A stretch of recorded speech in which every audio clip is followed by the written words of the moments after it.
2 দিনের মধ্যে আসছে হামের টিকা। রোববার থেকে বেশি সংক্রমিত এলাকায় শুরু হচ্ছে বিশেষ ক্যাম্পেইন। পাবে 6 মাস থেকে 10 বছরের শিশুরা। সব স্বাস্থ্যকর্মীর ছুটি বাতিল। গতকালকে রাত 1টার থেকে এখন 11:30 বাজে, এখন পর্যন্ত তেল নিতে পারি নাই। 20 লিটার করে দেয়, এই তেল দিয়ে আমরা কি করব? চাহিদার অনুযায়ী তেল আমরা পাচ্ছি না এবং দিতে পারতেছি না আমাদের। পাম্পে পাম্পে গাড়ির দীর্ঘ সারি, অপেক্ষায় ভোগান্তি। আটকে থাকা 6 বাংলাদেশি জাহাজকে হরমুজ পার হওয়ার অনুমতি। কাজাখস্তান থেকে 1 লাখ মেট্রিক টন তেল আমদানির প্রস্তাব। খাল বিল নদী দখল ঠেকাতে কঠোর ব্যবস্থার নির্দেশ প্রধানমন্ত্রীর। তিস্তা মহাপরিকল্পনা বাস্তবায়ন ও ফারাক্কার পানি বন্টন চুক্তি নবায়নে কাজ করছে নাগরিক কমিটি। সংস্কার পরিষদের দাবিতে অনড় জামাত জোট। সংবিধান সংশোধনে সরকার আন্তরিক। শিগগিরই কমিটি। বিরোধী দলের সহযোগিতা কামনা চিফ হুইপের। এবং আমিরাতে ড্রোনের আঘাতে প্রাণ গেল আরও এক বাংলাদেশির। শর্ত ছাড়াই 2-3 সপ্তাহের মধ্যে যুদ্ধ বন্ধে প্রস্তুত যুক্তরাষ্ট্র। পাল্টাপাল্টে হামলার সমাপ্তি চায় তেহরানও।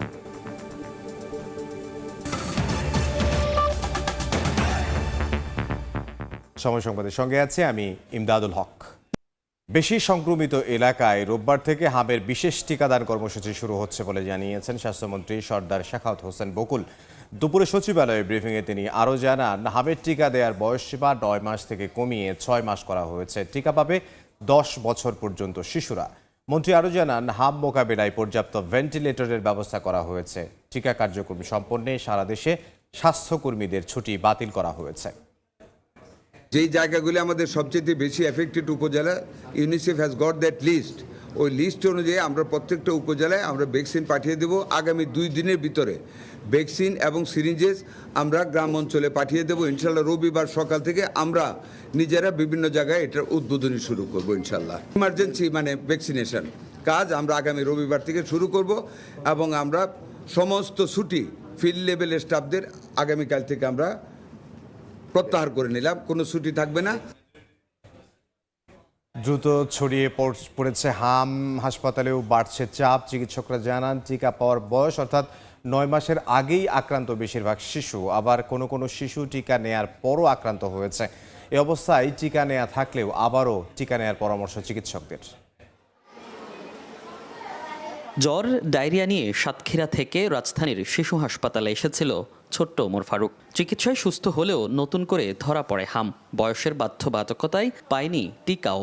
টিকা যেগুলো পাওয়ার বয়স অনুযায়ী তো পাইছি, টিকা সব দিতে বলছে। শ্যামলীর শিশু হাসপাতালের হাম ওয়ার্ডে ভর্তি অধিকাংশ রোগীর বয়সই 9 মাসের নিচে।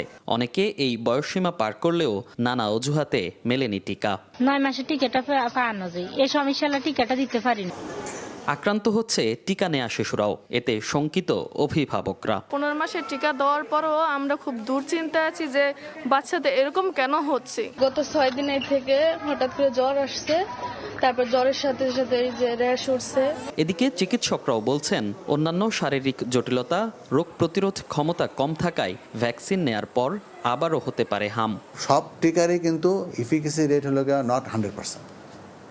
অর্থাৎ আপনি 100 জনকে টিকা দিলে তার এফিকেসি 85-90-95%। তার মানে কিছু টিকা দেওয়ার পরও তার শরীরে প্রতিরোধ ডেভেলপ নাও করতে পারে। আগে থেকে সে অন্য কারণে অসুস্থ, যেমন হয়তো হার্টের সমস্যা ছিল, কিডনির সমস্যা আছে, অথবা তার কোনো টিউবারকুলোসিস আগে দিয়েছে, সে বাচ্চা তো যে কোনো ডিজিজই তারা আবার খারাপ হয়ে যায়, তার জন্য অবশ্যই খারাপ। আর হাম নিজেও ওই কমপ্লিকেশন করে খারাপ করে ফেলতে পারে। চলতি বছর শিশু হাসপাতালে হামে আক্রান্ত হয়ে ভর্তি হয়েছে 138 শিশু। বর্তমানে চিকিৎসাধীন 36 জন। মনির হোসাইন, সময় সংবাদ, ঢাকা। এই মুহূর্তে বরিশালের শেরি বাংলা মেডিকেল কলেজ হাসপাতালে আছেন সহকর্মী অপূর্ব অপু। সরাসরি তার কাছে যাব। লাফিয়ে লাফিয়ে বাড়ছে শিশুদের হামে আক্রান্তদের সংখ্যা। বরিশাল শেরেবাংলা মেডিকেল কলেজ হাসপাতালে এই মুহূর্তে 44 জন শিশু ভর্তি আছে এই হামে আক্রান্ত হয়ে, এবং বরিশাল বিভাগের বিভিন্ন হাসপাতালে 77 জন চিকিৎসাধীন রয়েছেন বলে জানিয়েছে বিভাগীয় স্বাস্থ্য কর্মকর্তা শ্যামল মণ্ডল। তিনি সকালবেলাতে এই তথ্য জানিয়েছেন, যদিও বা বিকেল 4টার পর এই সংখ্যা কিন্তু আসলে আপডেট হয়, 24 ঘন্টা পর পর তথ্য জানানো হয়। সেই ক্ষেত্রে এই গত 24 ঘন্টার চিত্র এমনটি বলছেন স্বাস্থ্য কর্মকর্তা। এর পরের চিত্র হয়তো বিকাল 4টার পর তিনি জানাবেন। যেটি হচ্ছে যে যে ছবিটি দেখছেন এটি বরিশাল বিভাগের সবথেকে বড় স্বাস্থ্যসেবা কেন্দ্র বরিশাল শেরেবাংলা মেডিকেল কলেজ হাসপাতালের চিত্র এটি। একটি বেডে দুজন শিশু কিংবা মেঝেতেও শিশুরা শুয়ে চিকিৎসা নিতে হচ্ছে। এখানে কার্যত এক ধরনের হিমশিম খেতে হচ্ছে স্বাস্থ্যকর্মীদের। রোগীর চাপ অনেক বেশি এবং স্বাস্থ্যবিধি আসলে কোনো বালাই নেই, কেউ স্বাস্থ্যবিধি মানছেন না বলেই দৃশ্যত সেটি একদম পরিলক্ষিত হচ্ছে। স্বাস্থ্য কর্মকর্তারা বলছেন যে আইসোলেশনে থাকার জন্য কিন্তু একটি শিশুর সাথে দেখা যাচ্ছে একাধিক তাদের স্বজনরা থাকতে হচ্ছে। ফলে এই যে শিশু হামে আক্রান্ত তার পাশাপাশি হামে আক্রান্ত যারা না তাদের কাছেও কিন্তু এই রোগটি ছড়িয়ে পড়ছে বলে এখানকার স্বাস্থ্যকর্মীরা বলছেন। বারবার তারা আহ্বান জানাচ্ছেন আইসোলেশন বিধি অর্থাৎ সংস্পর্শ, একে অপরের থেকে সংস্পর্শ দূরত্ব মানার জন্য বারবার আহ্বান জানানো হচ্ছে। বরিশাল শেরেবাংলা মেডিকেল কলেজ হাসপাতাল ছাড়াও বরিশাল বিভাগের যে অন্য 6 জেলা রয়েছে সেখানেও সবগুলো হাসপাতালেই কম বেশি কিন্তু চিকিৎসাধীন রয়েছেন হামে আক্রান্ত সংখ্যা। এখন পর্যন্ত 9 জন মারা গেছেন এই হামে আক্রান্ত হয়ে। চলতি বছর 9 জন শিশু হামে আক্রান্ত হয়ে মারা গেছে। লাফিয়ে লাফিয়ে এই সংখ্যা প্রাদুর্ভাব কমাতে সকলকে স্বাস্থ্যবিধি মেনে চলবার জন্য আহ্বান জানিয়েছে বরিশাল শেরেবাংলা মেডিকেল কলেজ হাসপাতালের পরিচালক। আমার কাছে আপাতত সবশেষ এতটুকুই খবর ছিল শেরেবাংলা মেডিকেল কলেজ হাসপাতাল থেকে। বরিশাল থেকে সহকর্মী অপূর্ব যোগ দিয়েছিলেন। জ্বালানি সংকট কাটছেই না, তেলের জন্য আজও পাম্পে পাম্পে গাড়ির দীর্ঘ সারি। সরবরাহ স্বাভাবিক রয়েছে। সরকারের এমন আশ্বাসের পরও রাজধানীর বেশিরভাগ ফিলিং স্টেশনে চাহিদা মতো তেল না পাওয়ার অভিযোগ গ্রাহকদের। আর সংকট মোকাবিলায় কঠোর নজরদারিতে জ্বালানি তেল বিক্রি হচ্ছে বিভিন্ন জেলায়। লম্বা লাইনে দীর্ঘ অপেক্ষা। কয়েক সপ্তাহ ধরেই এমন ভোগান্তির মধ্য দিয়েই জ্বালানি কিনতে হচ্ছে রাজধানীর মোটরসাইকেল ও প্রাইভেট কার চালকদের। সরবরাহ সংকটে রাজধানীতে বন্ধ কিছু ফিলিং স্টেশন। গ্রাহকরা জানান যেসব পাম্প খোলা আছে সেখানেও মিলছে না চাহিদা মতো। এত সময় দেওয়া, আমরা রাইড শেয়ার করি, আমাদের 3-4 ঘন্টা দাঁড়াই থাকে তেল নিতে হয়। আমি তো একা না, সবাই তো সহ্য করতেছে, আমাকেও সহ্য করতে হবে, কিছু করার নাই। যাদের 9 লিটার তেলও আছে তারা আবার ওই 2 লিটার তেল ফুল করার জন্য আসতেছে, পাম্পের প্রতিটা লাইনে দাঁড়াচ্ছে। কিছু পাম্পে আবার ভিন্ন চিত্র। ঘন্টার পর ঘন্টা অপেক্ষার পর তেল পাওয়া যাচ্ছে বলে জানান অনেকেই। গতকালকে রাত 1টার থেকে এখন 11:30 বাজে, এখন পর্যন্ত তেল নিতে পারি নাই। মন্ত্রী বলতেছে যে যথেষ্ট পরিমাণ তেল আছে, কিন্তু আমরা তেলের পাম্পে এসে এত সময় লাগতেছে। চাহিদার অনুযায়ী তেল আমরা পাচ্ছি না এবং দিতে পারতেছি না আমাদের। এদিকে রাজধানীর বাইরেও ফিলিং স্টেশনে দুর্ভোগের চিত্র। জেলায় জেলায় ফিলিং স্টেশনে গাড়ির দীর্ঘ সারি। রাঙামাটিতে গাড়ির বৈধ কাগজপত্র, ড্রাইভিং লাইসেন্স সহ আনুষঙ্গিক কাগজপত্র যাচাই করে জ্বালানি তেল কিনতে পারছেন চালকরা। সপ্তাহে 3 দিন দিচ্ছে, আবার অনেক পেট্রোল পাম্পে দিচ্ছে না। চাকরি করে অফিস টাইমে যাইতে পারতেছি না, আর সব পাম্পে দিলে তো একটু প্রেসারটা কমতো। এটা যদি আরো 1 ঘন্টা যদি আগায় নিয়ে আসে, হ্যাঁ, তাহলে আমাদের জন্য ভালো হয়। আমরা তাদের কাগজপত্র মানে দেখছি, তারপরে হেলমেট আছে কিনা এটা দেখছি, তারপরে কর্তৃপক্ষ একটা এখানে টোকেন দিছে। এই টোকেন দেওয়ার পরে তারা 200 টাকার একটা স্লিপ নিয়ে ওখানে তেল নিচ্ছে। চুয়াডাঙ্গায় নতুন নিয়মে বিক্রি হচ্ছে ডিজেল অকটেন। সরকার নির্ধারিত ফুয়েল কার্ড ছাড়া কোনো গ্রাহক জ্বালানি তেল কিনতে পারছেন না। তবে কৃষকদের জন্য রয়েছে শিথিলতা। ফুয়েল কার্ডে তো খুব খারাপ অবস্থা, আমরা সিরিয়াল দিয়ে ফুয়েল কার্ড এখন পর্যন্ত সংগ্রহ করতে পারি না। অনেকক্ষণ দাঁড়িয়ে দীর্ঘ লাইনে দাঁড়িয়ে আপনার ফুয়েল কার্ডটা পেয়েছি। ফুয়েল কার্ডের তেল এখন দিচ্ছে না, এখন তাদের ইচ্ছা মতো দিচ্ছে। পাম্পগুলোতে সঠিকভাবে জ্বালানি তেল বিক্রি হচ্ছে কিনা তা নিশ্চিতে নজরদারি কঠোর করেছে প্রশাসন। অন্তরাসেন, সময় সংবাদ। এই মুহূর্তে রংপুরের শাপলা চত্বর এলাকায় আছেন সহকর্মী রেদওয়ান হিমেল। সরাসরি তার কাছে যাব। তেল নিয়ে কিন্তু গ্রাহক এবং বিক্রেতাদের মধ্যে কিন্তু পাল্টাপাল্টি অভিযোগ রয়েছে। তেল মালিকরা যেমনটি বলছেন, যারা তেল বিক্রি করছেন তারা যেমনটি বলছেন যে পর্যাপ্ত পরিমাণে তেল রয়েছে, এবং যারা গ্রাহকরা রয়েছেন তারা বলছেন যে তেল সংকটের কারণে তাহলে কিন্তু তাদেরকে এই লম্বা লাইনে দাঁড়িয়ে থাকতে হচ্ছে। আমি এই মুহূর্তে আছি রংপুরে যে শাপলা চত্বর রয়েছেন, ইউনিক ট্রেডার্স সিন্ডিকেট এলপিজি ও কনভার্সন যে তেল পাম্প, সেখানে আপনাদেরকে একটু ক্যামেরার চোখে দেখানোর চেষ্টা করছি যে লম্বা লাইনে কিন্তু দীর্ঘক্ষণের লম্বা লাইনে যারা মোটরসাইকেলের গ্রাহকরা রয়েছেন তারা কিন্তু তেল পাম্পে লাইনে দাঁড়িয়ে আছেন। তাদের অভিযোগ যেটা, যদি পাম্পে থাকে তাহলে তাদেরকে তেল কেন দেওয়া হচ্ছে না, এ কারণে তাদের ঘন্টার পর ঘন্টা অতিবাহিত হচ্ছে, সময়গুলো নষ্ট হচ্ছে এবং তারা পর্যাপ্ত পরিমাণে তেল পাচ্ছে না, এমনটাই কিন্তু তারা অভিযোগ করছেন। এবং তারা যেমনটি বলছেন, তেল পাম্পে অনেকেই আসছেন বোতল নিয়ে তেল ক্রয় করছেন, সেগুলো আবার বিভিন্ন জায়গায় সিন্ডিকেটের মাধ্যমে খোলা জায়গায় তেল অধিক মূল্যে বিক্রি করা হচ্ছে। এ কারণেই তারা বলছেন সংকট তৈরি হয়েছে। আমরা কথা বলেছিলাম আসলে জেলা প্রশাসনের সঙ্গে, তারা যেমনটি বলছেন এই তেল নিয়ে কিন্তু আসলে যে অফিসার রয়েছেন তদারকির জন্য জ্বালানি তেল বিপণন পরিস্থিতি এই যে দেখাশোনার জন্য রংপুর জেলায় 85 জন ট্যাগ অফিসার কিন্তু নিয়োগ করা হয়েছে। তারা আসলে গত সোমবার থেকে সকাল থেকে সংশ্লিষ্ট যে জ্বালানি তেল পাম্পগুলো রয়েছে সেগুলো তদারকি করবেন, এমন কথা কিন্তু ছিল। আজকে আমরা এখানে এসে এই পাম্পটিতে কিন্তু একজন ট্যাগ অফিসারকেও কিন্তু আমরা আমাদের চোখে পড়েনি এবং এখানে যারা প্রশাসনিক কর্মকর্তা রয়েছেন 2 জন, তাদেরকে আসলে এই প্রশাসনিক দেখভাল যাতে মোটরসাইকেল গাড়ি সুসজ্জিত লাইনে করে যাতে তেল সংগ্রহ করে তাদেরকে কিন্তু সেগুলো দেখানোর জন্য রাখা হয়েছে, তারাও কিন্তু সেই কাজটা ঠিকভাবে করছে না, এমনটাও কিন্তু অভিযোগ সেখানে রয়েছে। এছাড়াও জেলা প্রশাসনের সঙ্গে আমরা কথা বলেছি, জেলা প্রশাসন আমাদেরকে যেমনটি জানিয়েছেন যে এখন পর্যন্ত 7,522 litre, petrol 33,500 litre, octane 14,000 litre এবং কেরোসিন 27,000 লিটার মজুদ রয়েছে। সেক্ষেত্রে কিন্তু ঘাটতি থাকার কথা কিন্তু নয়। তো সংকটটা আসলে বিভিন্ন উপায়ে যে তেল পাম্পগুলো রয়েছে সেগুলোতে সিন্ডিকেটের মাধ্যমে এই সংকটটা তৈরি হচ্ছে। তো সবকিছু মিলে রংপুরের এই তেল পরিস্থিতি নিয়ে আমার কাছে থাকা এই ছিল সর্বশেষ তথ্য। তেল সংকটের বিষয়ে আমাদেরকে রংপুর থেকে জানাচ্ছিলেন সহকর্মী রেদওয়ান হিমেল। আটকে থাকা 6টি বাংলাদেশি জাহাজকে হরমুজ প্রণালী পার হওয়ার অনুমতি দিয়েছে ইরানের নিরাপত্তা কাউন্সিল। গুলশানে ইরানের দূতাবাসে সংবাদ সম্মেলনে এই কথা জানান দেশটির রাষ্ট্রদূত জলিল রহিমি জাহানাবাদী। এদিকে কাজাখস্তান থেকে বাংলাদেশ 1 লাখ মেট্রিক টন জ্বালানি সরবরাহের প্রস্তাব পেয়েছে বলে জানিয়েছেন যুগ্ম জ্বালানি সচিব।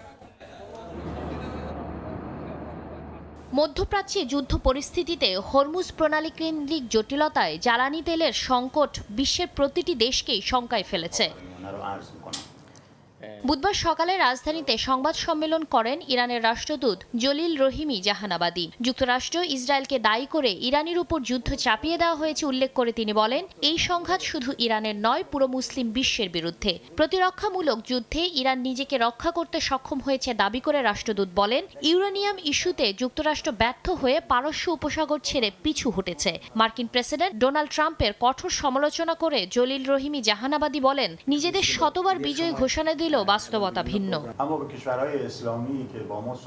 আমরা আমেরিকার সাথে আমাদের কোনো ধরনের আলোচনা হয় নাই। আমরা আমেরিকার এই 15 দফা প্রস্তাবের ব্যাপারে কোনো ধরনের উত্তর আমরা দিইনি। তাদের বিপদের সময় তারা যুদ্ধ বন্ধের কথা বলবে আর আমাদের মেনে নিতে হবে, এটা হতে পারে। রাষ্ট্রদূত জানান, হরমুজ প্রণালীতে বাংলাদেশের 6টি জাহাজের চলাচলের ছাড়পত্র দিয়েছে ইরানের নিরাপত্তা কাউন্সিল। 6টা জাহাজের কথা আমাদেরকে জানানো হয়েছে, আমরা তেহরান এটা জানিয়েছি। ইরানের জাতীয় নিরাপত্তা কাউন্সিল সেটার অনুমোদন দিয়েছে। এদিকে যুগ্ম জ্বালানি সচিব জানান, কাজাখস্তান থেকে 1 লাখ মেট্রিক টন জ্বালানি তেল সরবরাহের প্রস্তাব পেয়েছে বাংলাদেশ। প্রতি ব্যারেলে ডিজেল $76 সরবরাহ করতে পারবে দেশটি। আমরা $76 প্রস্তাব পেয়েছি, সত্য কথা। এখন আমরা যদি সস্তায় পাই আমাদের তো কোনো অসুবিধা নেই। তো ফলে যদি কেউ সাপ্লাই দিতে পারে আমরা সেটা অ্যাকসেপ্ট করব। মধ্যপ্রাচ্য সংকটে বিভিন্ন দেশ থেকে জ্বালানি তেল সংগ্রহের উৎস খোঁজার চেষ্টা অব্যাহত রয়েছে বলেও জানায় জ্বালানি বিভাগ। শাতিলা শারমিন, সময় সংবাদ, ঢাকা। অন্যান্য প্রসঙ্গ, রাজনৈতিক প্রভাব খাটিয়ে খাল বিল নদী দখল ঠেকাতে কঠোর ব্যবস্থা নেওয়ার নির্দেশ দিয়েছেন প্রধানমন্ত্রী তারেক রহমান। সচিবালয়ে খাল খনন কর্মসূচি ও পানি সম্পদ ব্যবস্থাপনা নিয়ে বৈঠকে এই নির্দেশ দেন তিনি। পরে ব্রিফিংয়ে পানি সম্পদ মন্ত্রী শহীদুদ্দিন চৌধুরী অ্যানি জানান, তিস্তা মহাপরিকল্পনা বাস্তবায়ন ও ভারতের সঙ্গে গঙ্গার পানি বন্টন চুক্তি নবায়ন নিয়ে কাজ করছে কারিগরি কমিটি। নির্বাচনী প্রতিশ্রুতি অনুযায়ী সারা দেশে খাল খনন কর্মসূচিকে বিশেষ গুরুত্ব দিচ্ছে বর্তমান সরকার। এরই অংশ হিসেবে গত 16 মার্চ দিনাজপুরে কর্মসূচির উদ্বোধন করেন প্রধানমন্ত্রী তারেক রহমান। বুধবার সচিবালয়ে খাল খনন কর্মসূচি বাস্তবায়ন ও পানি সম্পদ ব্যবস্থাপনা নিয়ে বৈঠক করেন প্রধানমন্ত্রী। এতে মন্ত্রী, প্রতিমন্ত্রী, বিশেষজ্ঞ সহ সংশ্লিষ্ট মন্ত্রণালয়ের ঊর্ধ্বতন কর্মকর্তারা উপস্থিত ছিলেন। বৈঠক শেষে মন্ত্রী জানান, চলতি মাসেই ফেনী এবং ঝিনাইদহে আরও 2টি খাল খনন কর্মসূচির উদ্বোধন করবেন সরকার প্রধান। তিস্তা মহাপরিকল্পনা বাস্তবায়ন ও ফারাক্কা চুক্তি নিয়ে কারিগরি কমিটি কাজ করছে বলেও জানান শহীদ উদ্দিন চৌধুরী এনি। ঝিনাইদহ জেলার শৈলকুপা, আরেকটি সম্ভবত ফেনীতে হবে। এই কার্যক্রমগুলোকে ত্বরান্বিত করে 180 দিনের কার্যসূচি যেন আমরা নির্ধারিত সময়ে সেটা যেন আমরা খুব দ্রুত সমাপ্ত করতে পারি। 20,000 কিলোমিটার খাল খনন কর্মসূচি কবে নাগাদ আমরা এটাকে চলমান বা দৃশ্যমান করব সেটি নিয়ে আমাদের আলোচনা হয়েছে। এক্সপার্ট যারা আছেন তারা কিভাবে কাজ করবেন, তারা তাদের কাজ করছে। এটাকে আমরা এখনও অ্যাড্রেস করার মতো পজিশন হয় নাই, তবে আমরা এই কাজ অব্যাহত রেখেছি। এটা আমাদের নিয়মিত মিটিং চলছে। এদিকে রাজনৈতিক প্রভাব খাটিয়ে কোনোভাবেই যেন নদী খাল দখল না হয় এ বিষয়েও প্রধানমন্ত্রীর কঠোর নির্দেশনার কথা জানান পানি সম্পদ প্রতিমন্ত্রী। নদী খাল জলাশয় খনন পুনঃখনন দখলমুক্ত শুরু করেছি। এটা কিন্তু আমরা শক্তভাবে এবং স্ব এলাকার জনগণকে সম্পৃক্ত করে আমরা সেটা বাস্তবায়ন করার চেষ্টা করছি। বিগত দিনের মতো যেন আর খাল নদী জলাশয় কেউ যেন দখল করে আবার যেন ভরাট করতে না পারে। 180 দিনের কর্মসূচির আওতায় 1200 কিলোমিটার খাল খননের উদ্যোগ বাস্তবায়নে সরকার কাজ করছে বলেও জানান তারা। প্রসূন আশিস, সময় সংবাদ, ঢাকা। সময় সংবাদে আরও থাকছে। ফুটপাত দখল করে দোকানপাট, রাজধানীতে অবৈধ স্থাপনা উচ্ছেদে অভিযান, সড়ক ব্যবস্থাপনা ঠেলে সাজানোর পরিকল্পনা মন্ত্রীর, ডেমু ট্রেনে অতিরিক্ত ব্যয় করবে না সরকার। সংবিধান সংস্কার পরিষদের দাবিতে অনড় জামাত জোট। সরকারি দল সংবিধান সংশোধন কমিটির নামে জুলাই সনদ পুরোপুরি বাস্তবায়ন করতে চায় না বলে অভিযোগ তাদের। আর চিফ হুইপ বলছেন, সংবিধান সংশোধনে আন্তরিক সরকার, শিগগিরই সবাইকে নিয়ে হবে কমিটি। পুরোহিত অনুযায়ী যেভাবে ভ্যাটিকান সিটি চলে। ত্রয়োদশ জাতীয় সংসদের প্রথম অধিবেশনের শুরু থেকেই জুলাই সনদ বাস্তবায়ন ইস্যুতে চলছে কথার লড়াই। সংবিধান সংশোধন ইস্যুতে সংসদে বিতর্ক করেছেন সরকার ও বিরোধী দলের আইন প্রণেতারা।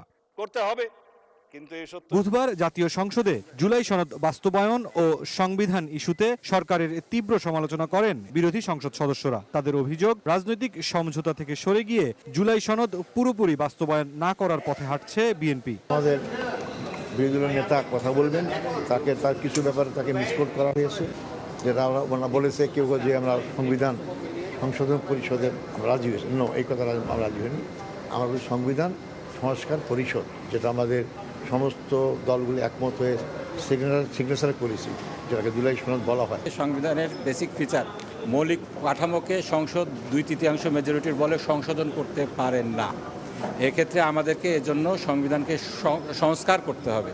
এজন্য আপনি যদি সংবিধান সংশোধন কমিটি করেন, সেখানে তো আমাদের অংশগ্রহণ করা এটা একটু ডিফিকাল্ট। যদি সংবিধান সংস্কার পরিষদ গঠনের বিষয়ে কোনো কমিটি করা হয়, সেটার ব্যাপারে আমরা ইতিবাচকভাবে সেটাকে দেখব, কিন্তু কোনো সংশোধনের যে কমিটি, সেই জিনিসগুলোকে আমরা মনে করি একটা শুভঙ্করের ফাঁকি সেখানে রয়েছে, এবং তার মধ্য দিয়ে আসলে তারা তাদের মতো করে তাদের দলীয় যে এজেন্ডা যেগুলো আছে আর কি, সেগুলোকেই তারা বাস্তবায়নের দিকে তারা অগ্রসর হবে। এদিকে সংসদ কমিটির তৃতীয় বৈঠক শেষে সরকার দলীয় চিফ হুইপ নুরুল ইসলাম মনি জানান, সংবিধান সংশোধনে সরকার আন্তরিক, শিগগিরই সবাইকে নিয়ে একটি কমিটি গঠন করা হবে। সরকারের অত্যন্ত সদিচ্ছা আছে যে সংবিধান সংশোধন করতে হবে, আমাদের অনেক কিছুই করতে হবে।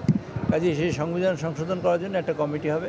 সেটা হলো আমরা সকল দলের রিপ্রেজেন্টেটিভ রাখতে চাই, স্বতন্ত্র মধ্য থেকে আমরা 1 জনকে রাখতে চাই। চিফ হুইপ আরও জানান, সংসদে সাউন্ড সিস্টেম নিয়ে সৃষ্ট জটিলতা তদন্তে গঠিত কমিটিকে প্রতিবেদন জমা দিতে 5 এপ্রিল পর্যন্ত সময় দেওয়া হয়েছে। সহযোগিতা আমরা প্রত্যাশা। মুরসালিন হক জুনায়েদ, সময় সংবাদ, ঢাকা। ট্রাইব্যুনালের প্রসিকিউশন কার্যালয়ের একটি নির্দিষ্ট স্থানের গত 3 অক্টোবরের সিসিটিভি ফুটেজ গায়েবের ঘটনা ফ্যাক্টস ফাইন্ডিং কমিটিকে অবহিত করেছে প্রসিকিউশন। এর সিসিটিভি ফুটেজও হার্ড ড্রাইভে খুঁজে পাওয়া যায়নি। এদিকে ট্রাইব্যুনাল 1-এর চেয়ারম্যান গোলাম মর্তজা মজুমদারের ফেসবুক, হোয়াটসঅ্যাপ আইডি উদ্ধার ও হ্যাকারদের শনাক্ত করা গেলেও কাউকে গ্রেফতার করা হয়নি এখনো।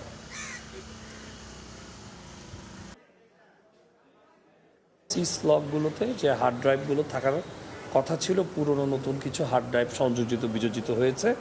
এটা তদন্তাধীন বিষয়, তো এটা আমরা ফ্যাক্ট ফাইন্ডিং কমিটিকে অবহিত করেছি। ফ্যাক্ট ফাইন্ডিং কমিটি থেকে বাকি ব্যবস্থাগুলো গ্রহণ করা হবে। তবে হার্ড ড্রাইভ রিফ্লেক্সের ঘটনা ঘটেছে, এটা সিস লক এবং রেজিস্টার খাতাও আমরা প্রাথমিক অবস্থা দেখতে পেরেছি, সেটা আমরা ফ্যাক্ট ফাইন্ডিং কমিটিকে আমরা প্রেরণ করেছি। মার্কেট ও চীন রাশিয়া থেকে জ্বালানি কেনার চেষ্টায় সরকার। চ্যালেঞ্জ মোকাবিলায় $2 বিলিয়ন বৈদেশিক ঋণ নেওয়ার চেষ্টা চলছে বলে জানিয়েছেন বাংলাদেশ ব্যাংক গভর্নর মোস্তাকুর রহমান। দুপুরে অর্থনীতির বিরূপ পরিস্থিতি মোকাবিলায় করণীয় শীর্ষক ইলেকট্রনিক মিডিয়ার প্রতিনিধিদের সঙ্গে মতবিনিময় সভায় তিনি এ কথা বলেন। গভর্নর আরও বলেন, যুদ্ধের কারণে মধ্যপ্রাচ্য নির্ভর বৈদেশিক আয় প্রবাহে নেতিবাচক প্রভাব পড়েছে। জ্বালানি ব্যবহারে স্বল্প মেয়াদে পৃচ্ছা সাধন করার বিষয়ে জোর দেন কেন্দ্রীয় ব্যাংকের প্রধান।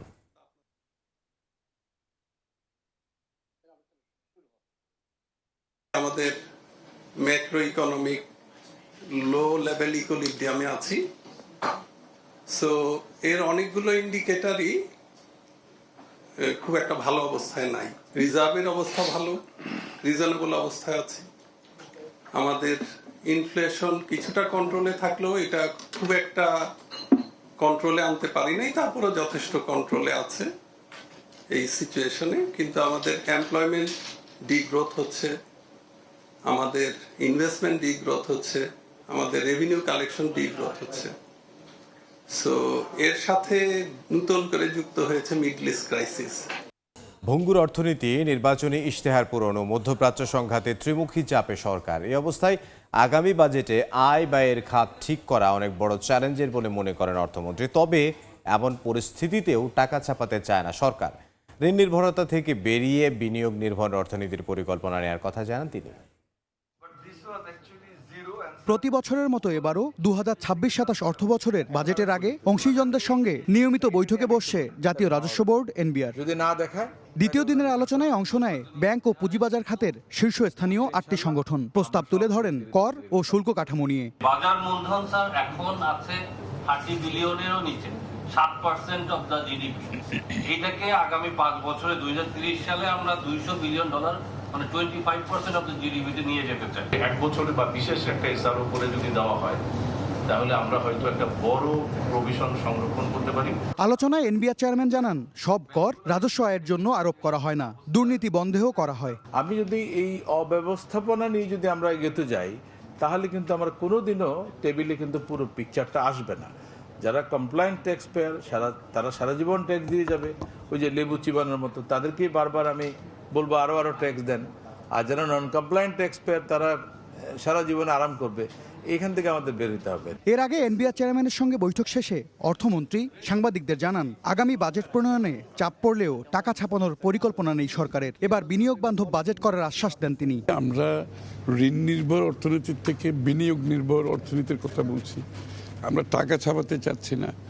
তো এটা করতে গেলে তো আমার বিনিয়োগের যাতে আকৃষ্ট হয়, বিনিয়োগ যাতে আকৃষ্ট হয় দেশি বিদেশি, এবং তার মাধ্যমে কর্মসংস্থান যাতে সৃষ্টি হয়, তো সেটা মাথায় রেখে বাজেটটা করতে হবে। পুঁজিবাজারে আস্থা ফেরানো গেলে নতুন বিনিয়োগে বাধা আসবে না বলেও জানান অর্থমন্ত্রী। অর্থনীতির উপর একটা আস্থা যদি সৃষ্টি করতে পারি, বাংলাদেশে বিনিয়োগের জন্য যে পরিবেশ, সেটা যদি আস্থাটা আমরা সৃষ্টি করতে পারি থ্রু ডিরেগুলেশন, অন্যান্য বিষয় যেগুলো আছে, এটা ফিনান্সিয়াল সেক্টরে ডিসিপ্লিন আনতে হবে, ক্যাপিটাল মার্কেটে ডিসিপ্লিন আনতে হবে, ডিরেগুলেট করতে হবে। এই আস্থাগুলোর যদি আমরা সৃষ্টি করতে পারি, বিনিয়োগের সমস্যা হবে না। এ সময় জানান, একক খাত নির্ভর রপ্তানি আয় থেকে বেরিয়ে খাত ও পণ্য বৈচিত্র্যকরণে প্রণোদনার কথা ভাবছে সরকার। এমএস আরিফিন, সময় সংবাদ, ঢাকা। সময় সংবাদে আরও থাকছে। টাই ব্রেকারে স্বপ্নভঙ্গ ইতালি, টানা তৃতীয় বিশ্বকাপ খেলতে ব্যর্থ the blues. European play of ফাইনালে বসনিয়া হার্জেগোভিনার বাজিমাত। বগুড়া 6 ও শেরপুর 3 আসনের উপনির্বাচনের প্রচারণা। উন্নয়নের প্রতিশ্রুতি নিয়ে ভোটারদের দুয়ারে দুয়ারে প্রার্থীরা। পছন্দের প্রার্থীকে নির্বিঘ্নে ভোট দেওয়ার প্রত্যাশা ভোটারদের।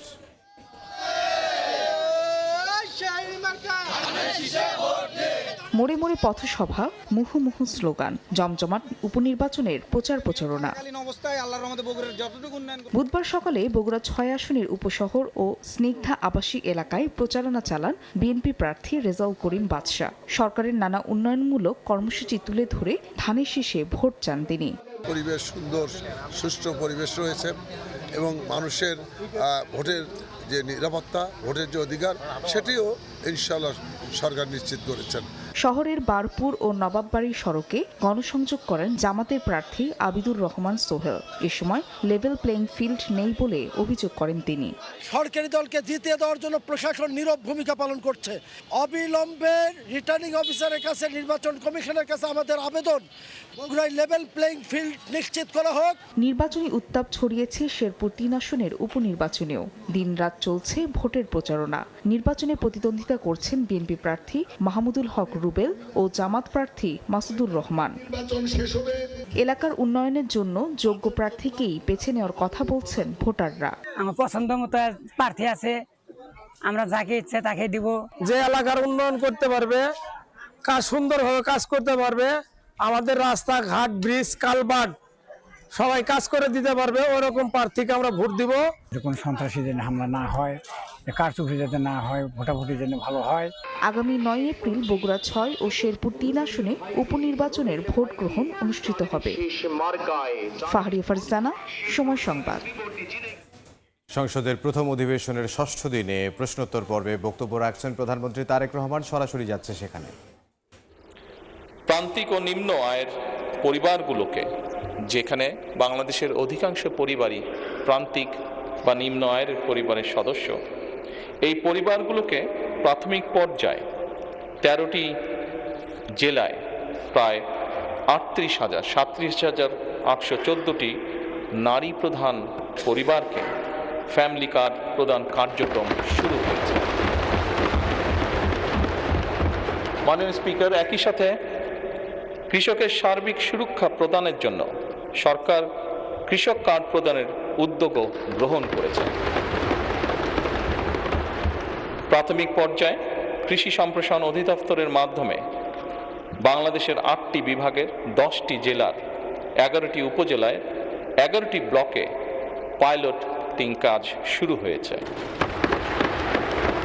এছাড়া নির্বাচনী অঙ্গীকার বাস্তবায়নের লক্ষ্যে ইতিমধ্যে সরকার শস্য, ফসল, পশুপালন ও মৎস্য খাতে 10,000 টাকা পর্যন্ত কৃষি ঋণ এরই মধ্যে মওকুফ করেছে। মাননীয় স্পিকার, সরকারের নির্বাচনী ইশতেহার বাস্তবায়নের প্রাথমিক পর্যায়ে ঈদুল ফিতরের পূর্বেই যা আমরা দেশের মানুষের কাছে প্রতিশ্রুতি দিয়েছিলাম, ঈদুল ফিতরের পূর্বেই 3,995 জন ইমাম, 2,975 জন মুয়াজ্জিন, 2,604 জন খাদেম এবং হিন্দু মন্দিরের 114 জন পুরোহিত, 83 জন সেবায়িত, বৌদ্ধ বিহার বা প্যাগোডার 15 জন অধ্যক্ষ এবং 16 জন উপাধ্যক্ষ, সর্বমোট 9,102 জন উপকারভোগীর ব্যাংক অ্যাকাউন্টে নির্বাচনী প্রতিশ্রুতি অনুযায়ী সম্মানী পৌঁছে দেওয়া হয়েছে। মাননীয় স্পিকার, ই হেলথ কার্ড প্রদান বিষয়ে পাইলটিং কার্যক্রমের আওতায় খুলনা জেলায় ই হেলথ কার্ড প্রদানের জন্য একটি প্রকল্প অনুমোদন প্রক্রিয়াধীন রয়েছে।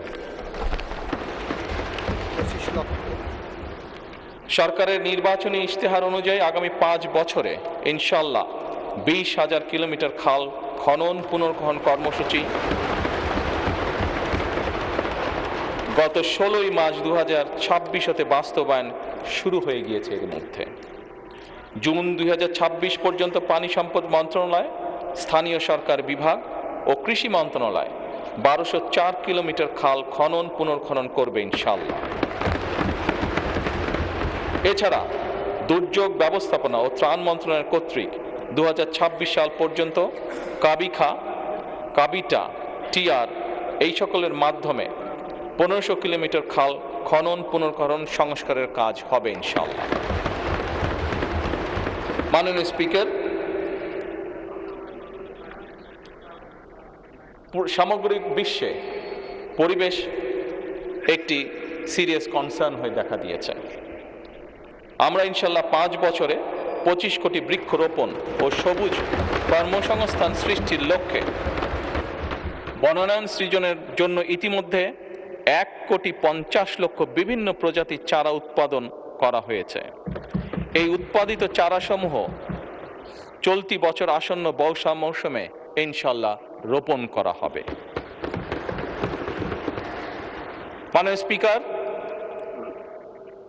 দেশের শিশু সন্তানদেরকে সহযোগিতা করার জন্য, তাদের পাশে দাঁড়ানোর জন্য আমাদের একটি নির্বাচনী প্রতিশ্রুতি ছিল এবং তারই অংশ হিসেবে এই বছরই সরকারি প্রাথমিক বিদ্যালয় ইনশাল্লাহ 2 লক্ষ শিশুর মাঝে বর্তমান সরকার বিনামূল্যে স্কুল ড্রেস বিতরণের পরিকল্পনা বাস্তবায়ন করবে ইনশাল্লাহ। কারিগরি ও ভাষা দক্ষতা উন্নয়নে আগামী 180 দিনের মধ্যে কারিগরি শিক্ষা প্রতিষ্ঠানে 9000 শিক্ষককে ট্যাব প্রদান করা হবে ইনশাল্লাহ। 3832টি মাল্টিমিডিয়া ক্লাসরুম স্থাপন করা হবে। একই সাথে ইটালিয়ান ও জাপানিজ ভাষা শিক্ষা প্রদান করা হবে। মাননীয় স্পিকার, একই সাথে 418টি কারিগরি ও মাদ্রাসা শিক্ষা প্রতিষ্ঠানে জুন 2026-এর মধ্যে ফ্রি ওয়াইফাই চালুর উদ্যোগও গ্রহণ করা হয়েছে। একই সাথে মাননীয় স্পিকার, বাংলাদেশে ঢাকা শহর সহ বিভিন্ন গুরুত্বপূর্ণ জায়গাগুলোতে পাবলিক প্লেস যেগুলোকে আমরা কনসিডার করি, এরকম অনেকগুলো জায়গাতে এর মধ্যেই ঢাকা কমলাপুর স্টেশন, ঢাকা বিমানবন্দর সহ এরকম গুরুত্বপূর্ণ জায়গাগুলোতে এরই মধ্যে ফ্রি ওয়াইফাই স্থাপন করা হয়েছে। মাননীয় স্পিকার, আপনি নিজেও একজন খেলোয়াড় ছিলেন, বাংলাদেশের অন্যতম ফেমাস খেলোয়াড় ছিলেন, ফুটবল প্লেয়ার ছিলেন। সারা দেশের শহর এবং গ্রাম অঞ্চলে খেলার মাঠ নির্ধারণ ও অবকাঠামো উন্নয়নে কর্মকৌশল নির্ধারণের জন্য কেন্দ্রীয় পর্যায়ে এরই ভিতরে কমিটি গঠন করা হয়েছে। হাইটেক সফটওয়্যার পার্ক ও আইসিটি সেন্টারসমূহ কার্যকরভাবে পরিচালনার জন্য এবং বাংলাদেশে আমাদের ইয়াং জেনারেশন যারা বিভিন্ন আইটিতে কাজ করে থাকে, তারা যাতে তাদের আর্থিক বা যেই অর্থ তারা সঞ্চয় করে থাকে, এটি যাতে স্বাচ্ছন্দ্যে তারা এই দেশে নিয়ে আসতে পারে, সেই জন্য পেপ্যালের কার্যক্রম আরম্ভ করার কার্যকর উদ্যোগ এরই মধ্যে গ্রহণ করা হয়েছে এবং এর জন্য একটি কমিটিও গঠন করা হয়েছে। মাননীয় স্পিকার, নির্বাচনী ইশতেহারকে প্রাধান্য দিয়ে বেতন কাঠামো আদায় জাতীয় ক্রীড়াবিদদের জন্য, যা আপনি নিজেও আমি বিশ্বাস করি অ্যাপ্রিসিয়েট করবেন মাননীয় স্পিকার, এরই ভিতরে ক্রীড়া ভাতা চালু করা হয়েছে। প্রাথমিক পর্যায়ে 500 জন ক্রীড়াবিদকে এই ভাতার আওতায় আনার পরিকল্পনা নেওয়া হয়েছে, যার মধ্যে মাননীয় স্পিকার এরই ভিতরে 129 জন আন্তর্জাতিক বিষয়ে সাফল্য অর্জনকারী ক্রীড়াবিদকে এরই ভিতরে ভাতা প্রদান করা হয়েছে। মাননীয় স্পিকার, ল্যাঙ্গুয়েজ স্টুডেন্ট ভিসায় বর্তমান জামানতবিহীন যে ঋণ ছিল তার সীমা যাতে আমাদের ছাত্ররা, আমাদের ইয়াং জেনারেশনের সদস্যরা যাতে সহজেই বিদেশে যেতে পারে এই কর্মসূচির আওতায়, তার জন্য তাদের ঋণ সীমা 3 লক্ষ থেকে 10 লক্ষ টাকায় উন্নীত করা হয়েছে। জাপানগামী শিক্ষার্থীদের জন্য ভিসা সিওই এর ভিত্তিতে এই ঋণ প্রদান সহজকরণ করা হয়েছে আগের থেকে অনেক। মাননীয় স্পিকার, আপনাকে আন্তরিক ধন্যবাদ। ধন্যবাদ মাননীয় সংসদে বক্তব্য রাখছিলেন প্রধানমন্ত্রী তারেক রহমান। আমরা সরাসরি ছিলাম সেখানে। দেখছেন সময় সংবাদ। সংসদ অধিবেশনে প্রশ্নোত্তর পর্বে বক্তব্য রাখছেন প্রধানমন্ত্রী তারেক রহমান। আবারও সরাসরি যাচ্ছে সেখানে। যে সকল পরিবার, আরো যে সকল নারী পাবেন, তারা সকলে যখন ওই মুদির দোকানে যাবেন, স্বাভাবিক সেই মুদির দোকানের সেল বাড়বে। সেই মুদির দোকানে যখন একজন কর্মচারী যদি এখন থেকে থাকে, 1 মাস পরে বা 2 মাস বা 3 মাস পরে সেই মুদির দোকান মালিক দেখবে যে আমার একজন কর্মচারী দিয়ে হচ্ছে না, তখন সে আরেকজন কর্মচারী নিয়োগ করবে। ফলে কি দাঁড়াচ্ছে? কর্মসংস্থান হচ্ছে এবং সেই কর্মচারী 2 জন বেতন পাবে। তারাও গিয়ে গামছা কিনবে, লুঙ্গি কিনবে, অথবা তার সন্তানের জন্য চিপস কিনবে, অথবা একটা ছোট্ট ফ্রক কিনবে তার মেয়ের জন্য। ফলে লোকাল ইকোনমি আস্তে আস্তে স্ট্রেনদেন হবে, লোকাল ইকোনমি আস্তে আস্তে বড় হবে। কাজেই মূল্যস্ফীতি হবে বলে আমরা মনে করি না, আমাদের কোনো রিসার্চে মূল্যস্ফীতি বলে না, বরং অর্থনীতি আরো সচল হবে, অর্থনীতি আরো স্ট্রেনদেন হবে এবং লোকাল যে সকল ইন্ডাস্ট্রি আছে, বাংলাদেশের শতকরা 70 থেকে 80% মানুষ যে সকল প্রোডাক্ট কনজিউম করে সেগুলো লোকাল ইন্ডাস্ট্রি প্রোডাক্ট কনজিউম করে। কাজে লোকাল ইন্ডাস্ট্রিগুলোকে স্ট্রেনদেন করার এটি আরেকটি উপায় এবং তার ফলে যেটি হবে, সামগ্রিকভাবে ডিপ্রাইভ যে সকল মানুষ আছে, আমি বলছি না যে আগামী 6 মাসের মধ্যে এটি হবে, তবে ইনশাল্লাহ 3 থেকে 5 বছরের মধ্যে আপনি যে পরিবর্তনটি দেখবেন, যারা প্রান্তিক গোষ্ঠীর মানুষ তাদের জীবনযাত্রার মান ইনশাল্লাহ অনেক উন্নত হবে।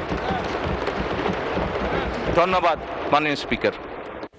সংসদে কথা বলছিলেন, বক্তব্য রাখছিলেন প্রধানমন্ত্রী তারেক রহমান। আমরা সরাসরি ছিলাম সেখানে। দেখছেন সময় সংবাদ, সঙ্গে থাকুন। দেখছেন সময় সংবাদ। আবারও স্বপ্ন ভাঙল ইতালি। টানা তৃতীয়বার বিশ্বকাপে খেলার যোগ্যতা অর্জন করতে ব্যর্থ হয়েছে চতুর্থবারের 4বারের চ্যাম্পিয়ন বিশ্ব চ্যাম্পিয়নরা। ইউরোপিয়ান প্লে অফ ফাইনালে বসনিয়া হার্জেগোভিনার কাছে টাইব্রেকারে 4-1 গোলে হেরে বিদায় নিয়েছে আজুরিরা। নির্ধারিত সময়ে 1-1 গোলে সমতায় ম্যাচ গড়ায় টাইব্রেকারে। সেখানে 4-1 গোলে বসনিয়ার কাছে হেরে টানা তৃতীয়বার প্লে অফ থেকে বিদায় নেয় ইতালি। বিশ্বকাপের টিকিট নিশ্চিত হয়েছে বসনিয়ার। এছাড়া বিকেল 3টার সময় সংবাদে এরপর আন্তর্জাতিক সময় সঙ্গে থাকবেন ওমর ইনান। আপনাকে ধন্যবাদ। আন্তর্জাতিক সময় নিয়ে আসছি কিছুক্ষণ পর, সঙ্গে থাকুন সময়ে।